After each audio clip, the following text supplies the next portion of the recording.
खुशनुमा पाओगे, ख्वाबों को तुम खुशनुमा पाओगे।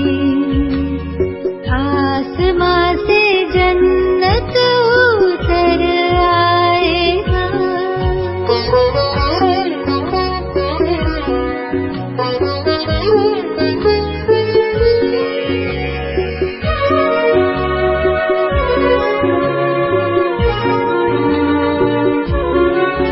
इन ख्यालों में ऐसी है ताकत भरी, मोम पत्थर को कर दे वो कारीगरी, ये बना दे फरिश्ता ये हूर और परी। क्या गजब की है इनकी भी जादूगरी, इनसे सारे ज़माने की खिदमत करो, इनसे सारे ज़माने की खिदमत करो। खुद दुआओं से दामन संवर जाएगा, ख्यालों को यूं खूबसूरत करो।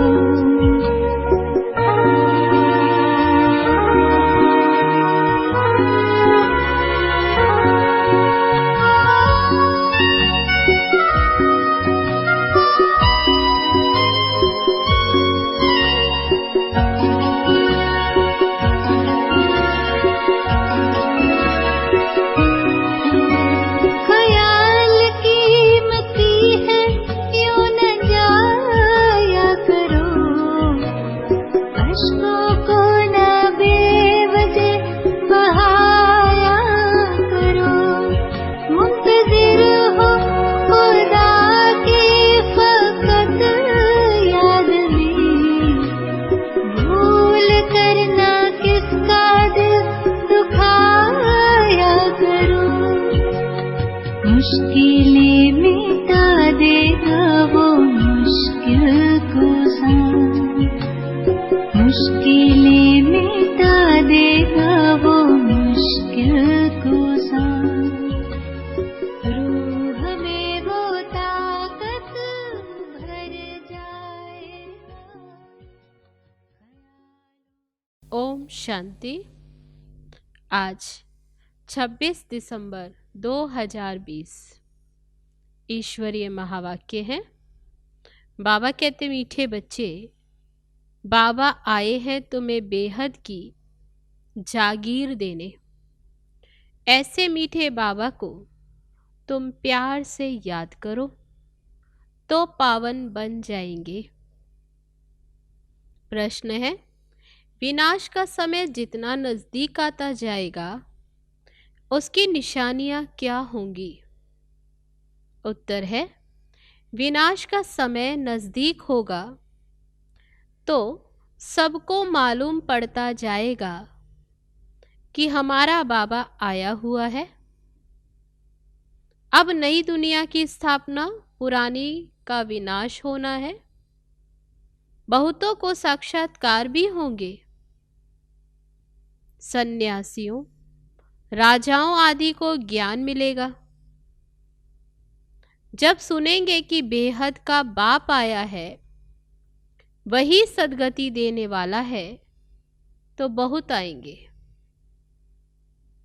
अखबारों द्वारा अनेकों को संदेश मिलेगा। तुम बच्चे आत्म अभिमानी बनते जाएंगे। एक बाप की ही याद में अतीन्द्रिय सुख में रहेंगे। बाबा कहते सब निशानियां होंगी। गीत है, इस पाप की दुनिया से कहीं दूर ले चल। ओम शांति। ये कौन कहते हैं और किसको कहते हैं? किसको कहते हैं कि ले चल? रूहानी बच्चे। कहते कौन है? रूहानी बच्चे। और किसको कहा? रूहानी बाप को। बाबा घड़ी घड़ी रूहानी क्यों कहते हैं? क्योंकि अब आत्माओं को जाना है, फिर जब इस दुनिया में आएंगे तो सुख होगा। आत्माओं ने ये शांति और सुख का वर्षा कल्प पहले भी पाया था। अब फिर ये वर्षा रिपीट हो रहा है। रिपीट तो बाबा कहते रिपीट हो तब सृष्टि का चक्र भी फिर से रिपीट हो। रिपीट तो सब होता है ना। जो कुछ पास्ट हुआ है सो फिर रिपीट होगा। यूं तो नाटक भी रिपीट होते हैं, क्योंकि बाबा कहते जो और नाटक हैं वह भी रिपीट होते हैं, उनमें चेंज भी कर सकते हैं। लेकिन बाबा कहते उसमें चेंज कर सकते हैं। कोई अक्षर भूल जाता तो बनाकर डाल सकते हैं। इसको फिर बाइस्कोप कहा जाता है। इसमें कोई चेंज नहीं हो सकता। कोई अक्षर भूल जाते तो बाबा कहते उसमें तो बनाकर डाल सकते हैं। इसको फिर बाइस्कोप कहते, इसमें कोई चेंज नहीं। ये अनादि बना बनाया है। उस नाटक को बना बनाया नहीं कहेंगे। इस ड्रामा को समझने से फिर उनके लिए भी समझ में आ जाता है। बाबा कहते ये ड्रामा समझ जाते हैं तो वह भी समझ आ जाता है नाटक। बच्चे समझते हैं जो नाटक आदि हम देखते हैं वह सब झूठे हैं। कलयुग में जो चीज देखी जाती वह सतयुग में होगी नहीं। सतयुग में जो हुआ था सो फिर सतयुग में ही होगा। ये हद के नाटक आदि फिर भी भक्ति मार्ग में ही होंगे। जो चीज भक्ति मार्ग में होती है वह ज्ञान मार्ग अर्थात सतयुग में नहीं होती। तो अभी बेहद के बाप से तुम वर्षा पा रहे हो। बाबा ने समझाया है एक लौकिक बाप से और दूसरा पारलौकिक बाप से वर्षा मिलता है। बाकी जो अलौकिक बाप है उनसे वर्षा नहीं मिलता। ब्रह्मा बाप अलौकिक बाप, बाबा कहते वर्षा नहीं मिलता उनसे। ये खुद उनसे वर्षा पाते हैं। किनसे? शिव बाबा से। ये जो नई दुनिया की प्रॉपर्टी है वे बेहद का बाप ही देते हैं, सिर्फ इनके द्वारा। इनसे एडाप्ट करते हैं, इसलिए इनको बाप कहते हैं। ब्रह्मा को भी अलौकिक बाप कहते हैं। भक्ति मार्ग में भी लौकिक और पारलौकिक दोनों को याद करते आए हैं। ये नहीं याद आता कौन? ब्रह्मा बाप, क्योंकि इनसे कोई वर्षा मिलता ही नहीं है। बाप अक्षर तो बरोबर है, परंतु ये ब्रह्मा भी रचना है ना। रचना को रचता से वर्षा मिलता है। तुमको भी शिव बाबा ने क्रिएट किया है। तो रचयिता कौन है? शिव बाबा, हम उनकी रचना। ब्रह्मा को भी उसने क्रिएट किया है। तो बाबा कहते वर्षा क्रिएटर से मिलता है, वह है बेहद का बाप। ब्रह्मा के पास बेहद का वर्षा है क्या? बाप इन द्वारा बैठ समझाते हैं। इनको भी वर्षा मिलता है, ऐसे नहीं कि वर्षा लेकर तुमको देते हैं। बाप कहते तुम इनको भी याद ना करो। ये बेहद के बाप से तुमको प्रॉपर्टी मिलती है। लौकिक बाप से हद का, पारलौकिक बाप से बेहद का वर्षा। दोनों रिजर्व हो गए। शिव बाबा से वर्षा मिलता है, बुद्धि में आता है। बाकी ब्रह्मा बाबा का वर्षा क्या कहेंगे? बुद्धि में जागीर आती है ना। ये बेहद की बादशाही तुमको उनसे मिलती है। वह है बड़ा बाबा। ये तो कहते हैं मुझे याद नहीं करो। मेरी तो कोई प्रॉपर्टी है नहीं जो तुमको मिले। कौन कहते? ब्रह्मा बाबा कहते कि मुझे याद नहीं करो। मेरे पास कोई प्रॉपर्टी नहीं है जो तुम्हें मिलेगी। जिससे प्रॉपर्टी मिलनी है उनको याद करो। वही कहते हैं माँ में कम याद करो। लौकिक बाप की प्रॉपर्टी पर कितना झगड़ा चलता है। यहाँ तो झगड़े की कोई बात नहीं। बाप को याद नहीं करेंगे तो ऑटोमेटिकली बेहद का वर्षा भी नहीं मिलेगा। बाप कहते अपने को आत्मा समझो। इस रथ को भी कहते हैं, किसको? ये ब्रह्मा तन को भी। तो बाबा कहते इनको भी कहते हैं ब्रह्मा को कि तुम अपने को आत्मा समझ मुझे याद करो तो विश्व की बादशाही मिलेगी। इसको कहा जाता है याद की यात्रा। देह के सब संबंध छोड़ अपने को अशरीरी आत्मा समझना है। इसमें ही मेहनत है। पढ़ाई के लिए कोई तो मेहनत चाहिए ना। इस याद की यात्रा से तुम पतित से पावन बनते हो। वह यात्रा करते हैं शरीर से। ये तो है आत्मा की यात्रा। ये तुम्हारी यात्रा है परम धाम जाने के लिए। परम धाम अथवा मुक्ति धाम कोई जा नहीं सकते सिवाय इस पुरुषार्थ के।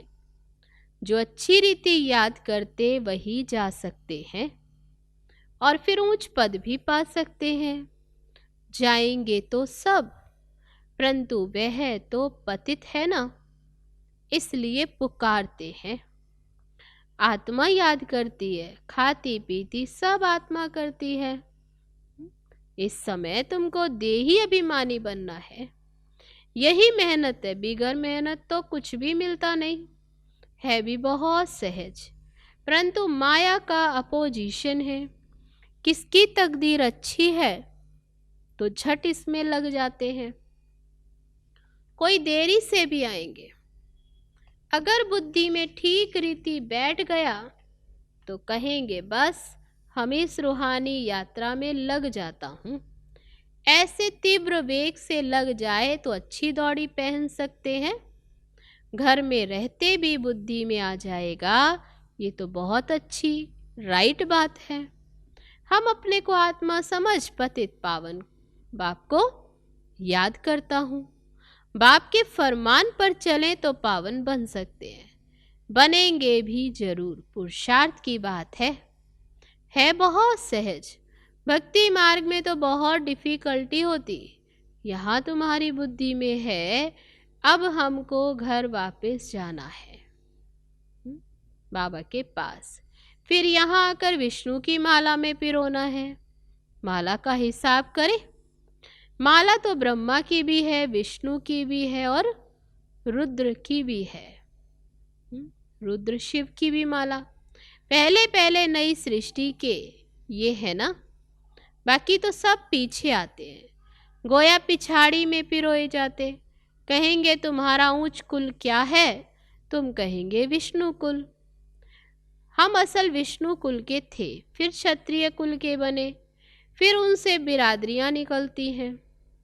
इस नॉलेज से तुम समझते हो बिरादरियां कैसे बनती हैं। पहले पहले रुद्र की माला बनती है, ऊंचते ऊंच बिरादरी है। बाबा ने समझाया ये तुम्हारा बहुत ऊंच कुल है। ये भी समझते हैं सारी दुनिया को पैगाम जरूर मिलेगा। जैसे कई कहते हैं भगवान जरूर कहाँ आया हुआ है, परंतु पता नहीं पड़ता। आखिर पता तो लगेगा सबको, अखबारों में पढ़ता जाएगा। अभी तो थोड़ा डालते हैं, ऐसे नहीं कि एक अखबार सब पढ़ते हैं। लाइब्रेरी में पढ़ सकते, कोई 2-4 अखबार भी पढ़ते, कोई बिल्कुल नहीं पढ़ते। 2-4 तरह के अखबार तो बाबा कहते कोई नहीं भी पढ़ते। ये सबको मालूम पड़ना है ही कि बाबा आया हुआ है। विनाश का समय नजदीक होगा तो मालूम पड़ेगा। नई दुनिया की स्थापना, पुरानी दुनिया का विनाश होता। हो सकता बहुतों को साक्षात्कार भी हो।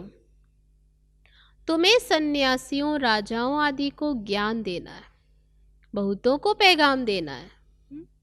जब सुनेंगे बेहद का बाप आया है, वही सदगति देने वाला है, तो बहुत आएंगे। अभी अखबार में इतना दिल पसंद कायदे मुजिब निकला नहीं है, इतना अच्छे से बाबा कहते लिखा नहीं है। कोई निकल पड़ेंगे, पूछताछ करेंगे। बच्चे समझते हैं हम श्रीमत पर सत्युग की स्थापना कर रहे हैं। तुम्हारी ये नई मिशन है। तुम हो ईश्वरीय मिशन के ईश्वरीय भांति। जैसे क्रिश्चियन मिशन के क्रिश्चियन भांति बन जाते, उस घराने के। तुम हो ईश्वरीय भांति, इसलिए गायन है अतीन्द्रिय सुख पूछना हो तो गोप गोपियों से पूछो, जो आत्म अभिमानी बने हैं। एक बाप को याद करना है, दूसरा न कोई। ये राजयोग एक बाप ही सिखलाते हैं, वही गीता का भगवान है। सबको यही बाप का निमंत्रण व पैगाम देना है, बाकी तो सब बातें हैं ज्ञान श्रृंगार। बाबा कहते हैं बाकी सब बातें ज्ञान श्रृंगार है।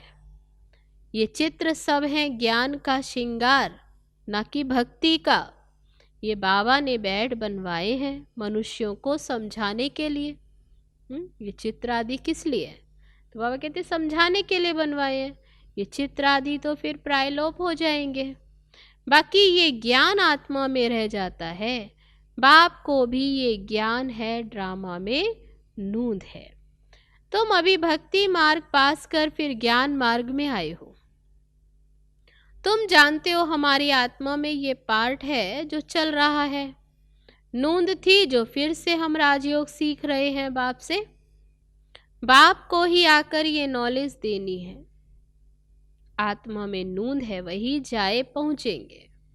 ये भी पहले से नूंद है। फिर नई दुनिया का पार्ट रिपीट होगा। आत्मा के सारे रिकॉर्ड को इस समय तुम समझ गए हो, शुरू से लेकर कैसे पार्ट बजाया। फिर ये सब बंद हो जाएगा, भक्ति मार्ग का पार्ट भी बंद हो जाएगा। फिर जो तुम्हारी एक्ट सत्युग में चली होगी वही चलेगी। क्या होगा ये बाप नहीं बताते, जो कुछ होगा वही होगा। जो कुछ हुआ होगा बाबा कहते वही होगा। समझा जाता है सत्युग है नई दुनिया, जरूर वहाँ सब कुछ नया, सतो प्रधान और सस्ता होगा। जो कल्प पहले हुआ था वही होगा। देखते भी हैं लक्ष्मी नारायण को कि कितने सुख हैं। बाबा कहते देखते भी हैं इन लक्ष्मी नारायण को। हीरे जवाहरात धन बहुत रहता, धन है तो सुख भी है। यहाँ तुम भेंट कर सकते हो, वहाँ नहीं कर सकते। यहाँ की बातें वहाँ सब भूल जाएंगे। यहाँ इसलिए भेंट कर सकते हैं, बाबा कहते वहाँ तो सब भूल जाते हैं। ये है नई बातें जो बाप ही बच्चों को समझाते हैं। आत्माओं को वहाँ जाना है जहाँ कारोबारी सारी बंद हो जाती है। कोई कारोबारी नहीं है, फिर ऐसा हिसाब किताब सब चुकतू होता है, रिकॉर्ड पूरा होता है। एक ही रिकॉर्ड बहुत बड़ा है, ये एक ही रिकॉर्ड है। एक ही रिकॉर्ड इतना बड़ा कहेंगे, फिर आत्मा भी इतनी बड़ी होनी चाहिए, परंतु नहीं। 5000 वर्ष का रिकॉर्ड भरा है आत्मा में, लेकिन बाबा कहते ऐसे नहीं कोई आत्मा बड़ी है, नहीं। इतनी छोटी आत्मा में 84 जन्मों का पार्ट है। आत्मा भी अविनाशी है। इनको सिर्फ वंडर ही कहेंगे। ऐसे आश्चर्यवत चीज और कोई हो न सके। बाबा के लिए तो कहते हैं सत्युग त्रेता के समय विश्राम में रहते हैं। हम तो ऑलराउंड पार्ट बजाते, सबसे जास्ती हमारा पार्ट है। तो बाप वर्षा भी ऊंच देते हैं, कहते हैं 84 जन्म भी तुम ही लेते हो।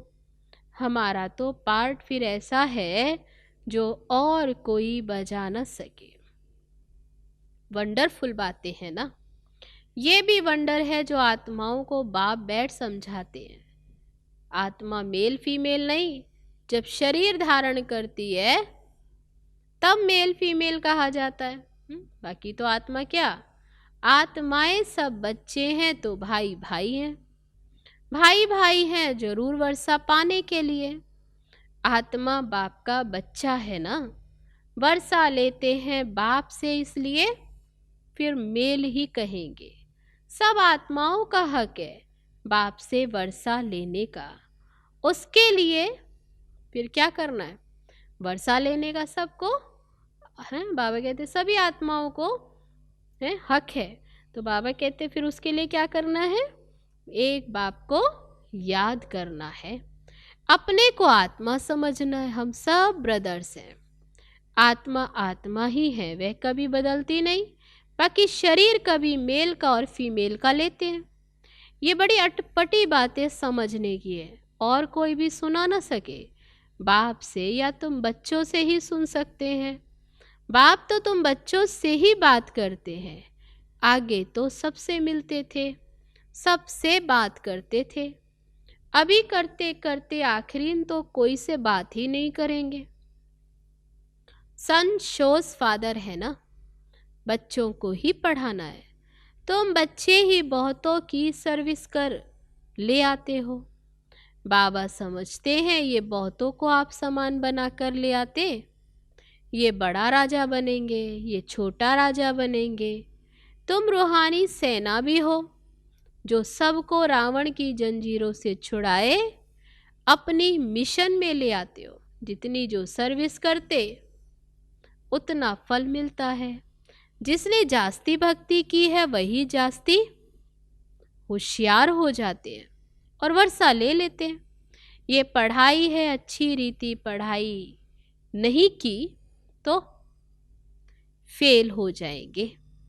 पढ़ाई बहुत सहज है, समझना और समझाना भी सहज है। डिफिकल्टी की बात नहीं, परंतु राजधानी स्थापन होनी है। बाबा कहते मुख्य बात यह है, राजधानी स्थापन होती है, उसमें तो सब चाहिए ना। पुरुषार्थ करना है, उसमें हम ऊंच पद पाए, मृत्यु लोक से ट्रांसफर होकर अमर लोक में जाना है। अब जितना पढ़ेंगे उतना अमरपुरी में ऊंच पद पाएंगे। बाप को प्यार भी करना होता है, क्योंकि ये है बहुत प्यारे ते प्यारी वस्तु। प्यार का सागर भी है, एक रस प्यार हो न सके। कोई याद करते, कोई नहीं याद करते। तो बाबा को याद भी, बाबा कहते कोई करते कोई नहीं करते। किसको समझाने का भी नशा रहता है ना।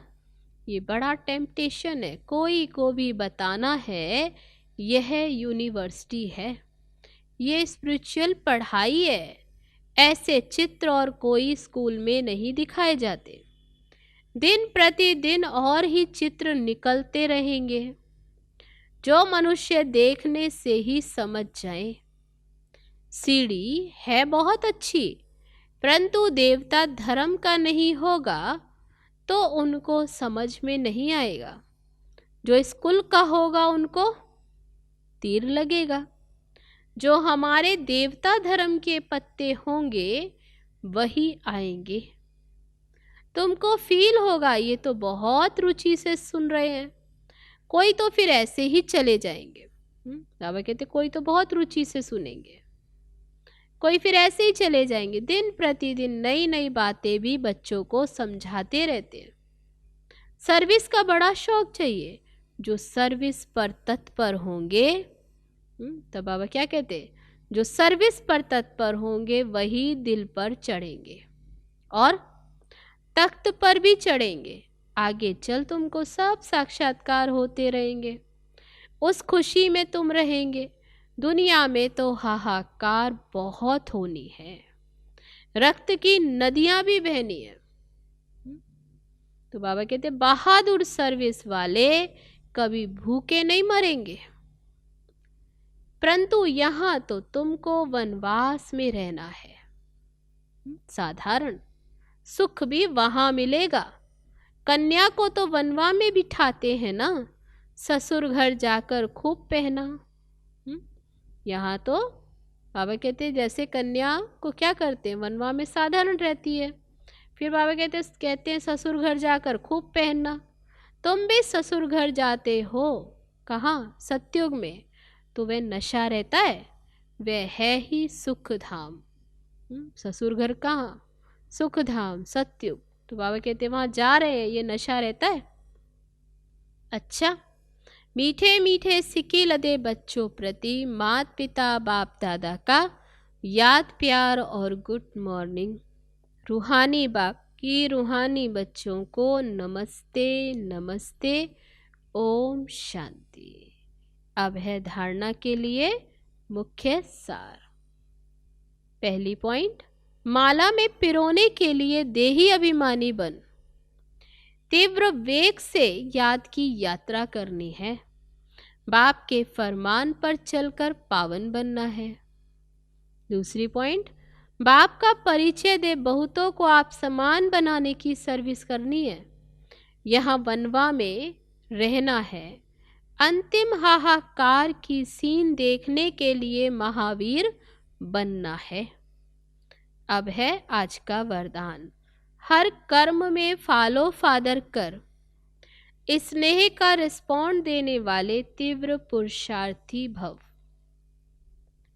जिससे स्नेह होता है उसको ऑटोमेटिकली फॉलो करना होता है। सदा याद रहे, क्या याद रहे, कि जो कर्म हम करेंगे, है जो कर्म, ये कर्म जो कर रहे हैं वो किसके समान हो। तो बाबा कहते जो कर्म हम करेंगे, इसलिए ये देखना है हमारा कर्म जो है वो कैसा हो, ब्रह्मा बाप समान। तो अपने कर्म को ब्रह्मा बाप से क्या करना है, तो बाबा कहते चेक करना है कि उन जैसा है, तो ये फॉलो फादर है।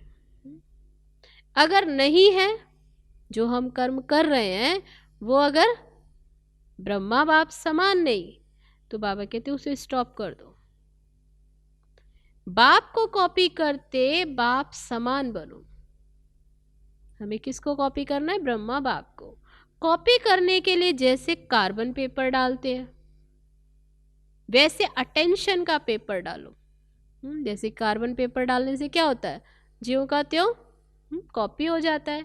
ऐसे ही बाबा कहते तुम भी क्या करो, अटेंशन का पेपर डालो तो कॉपी हो जाएगा।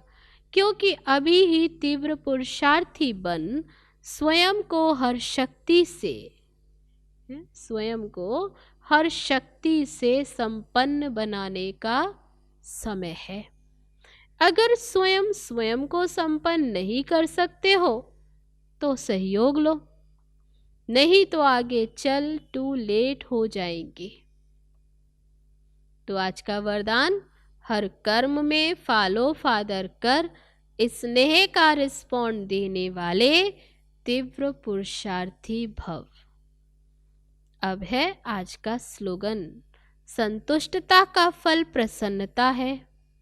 प्रसन्न चित्त बनने से प्रश्न समाप्त हो जाएंगे। संतुष्टता का फल प्रसन्नता है। प्रसन्न चित्त बनने से प्रश्न समाप्त हो जाते हैं। अच्छा, ओम शांति। तो ये थे बाबा के आज के महावाक्य। चलो अभी चलते हैं बाबा की याद में।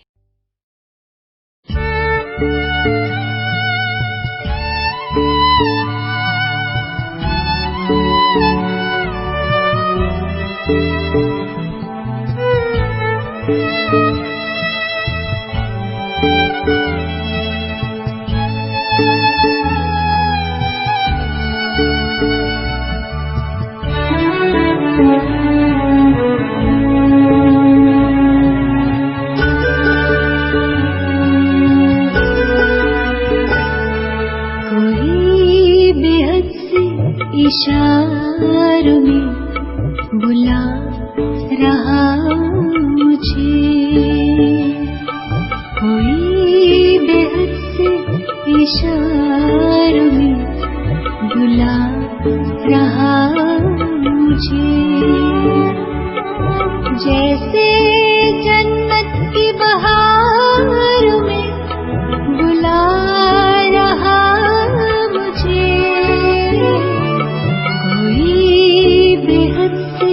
इशारों में बुला रहा मुझे।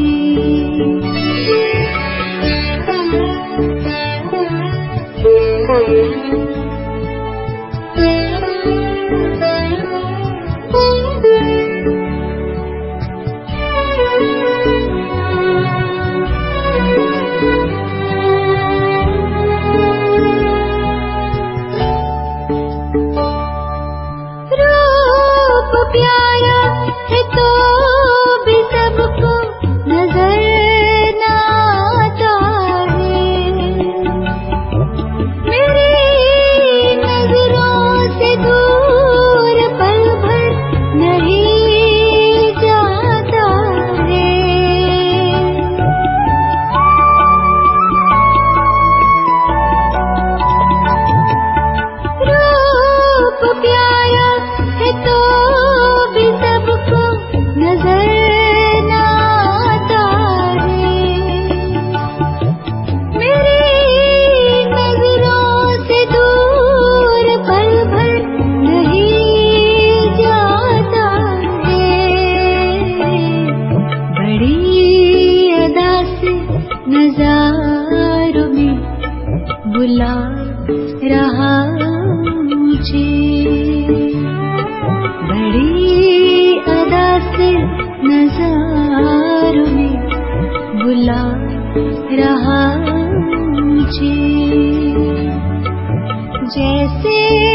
रहा मुझे।